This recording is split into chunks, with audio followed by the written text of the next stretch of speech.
I speak to you today with feelings of profound sorrow.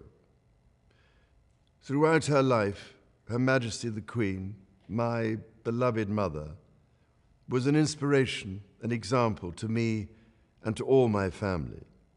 And we owe her the most heartfelt debt any family could owe to their mother, for her love, affection, guidance, understanding, and example. Queen Elizabeth was a life well lived, a promise with destiny kept, and she is mourned most deeply in her passing. That promise of lifelong service I renew to you all today. Alongside the personal grief that all my family are feeling, we also share with so many of you in the United Kingdom, in all the countries where the Queen was head of state, in the Commonwealth and across the world, a deep sense of gratitude for the more than 70 years in which my mother, as Queen, served the people of so many nations. In 1947, on her 21st birthday, she pledged in a broadcast from Cape Town to the Commonwealth to devote her life, whether it be short or long, to the service of her peoples. That was more than a promise. It was a profound personal commitment which defined her whole life. She made sacrifices for duty. Her dedication and devotion as sovereign never wavered through times of change and progress, through times of joy and celebration, and through times of sadness and loss.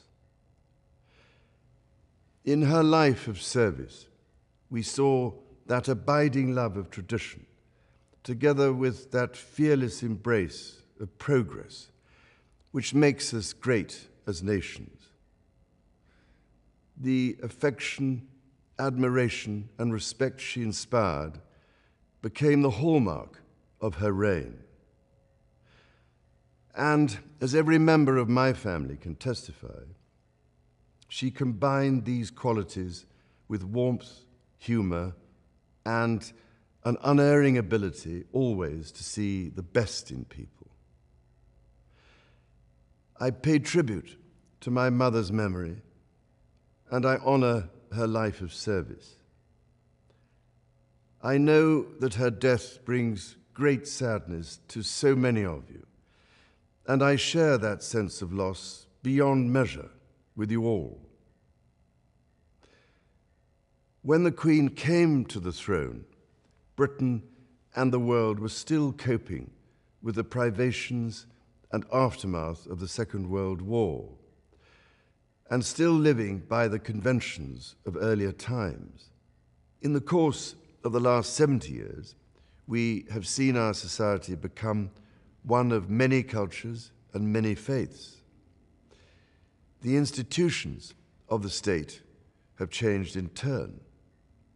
But through all changes and challenges, our nation and the wider family of realms, of whose talents, traditions, and achievements I am so inexpressibly proud, have prospered and flourished.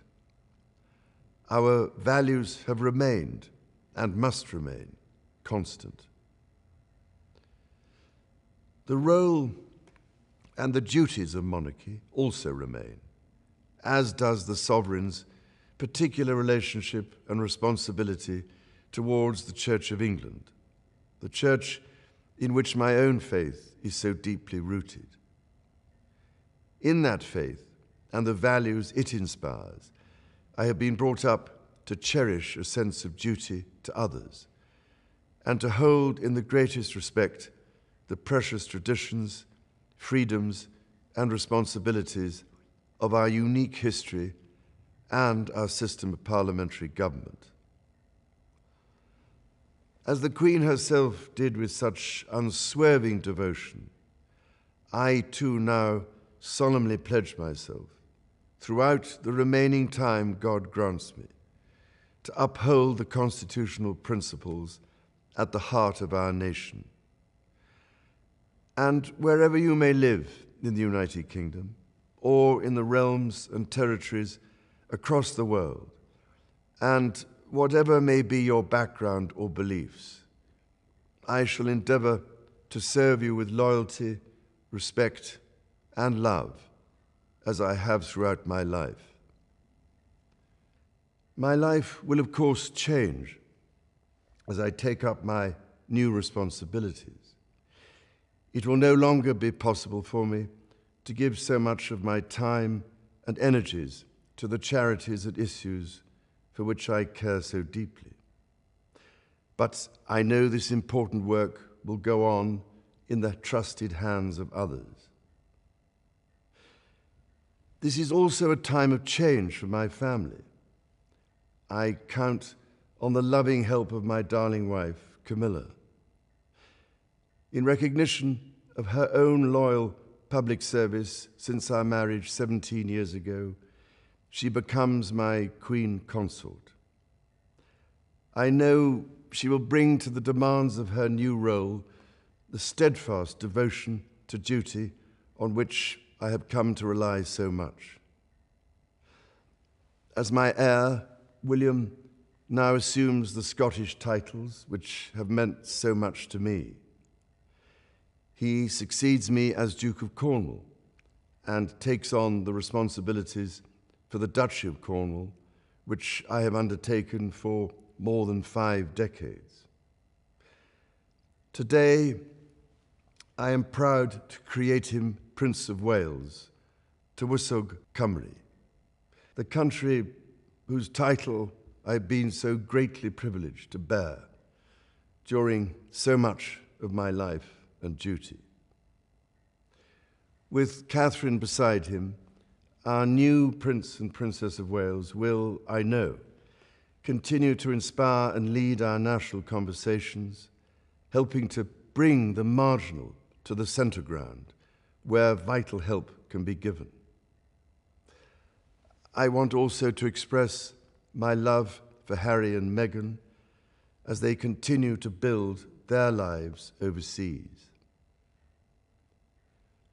In a little over a week's time, we will come together as a nation, as a Commonwealth, and indeed a global community, to lay my beloved mother to rest. In our sorrow, let us remember and draw strength from the light of her example. On behalf of all my family, I can only offer the most sincere and heartfelt thanks for your condolences and support. They mean more to me than I can ever possibly express. And to my darling Mama, as you begin your last great journey to join my dear late Papa, I want simply to say this: thank you. Thank you for your love and devotion to our family and to the family of nations you have served so diligently all these years. May flights of angels sing thee to thy rest.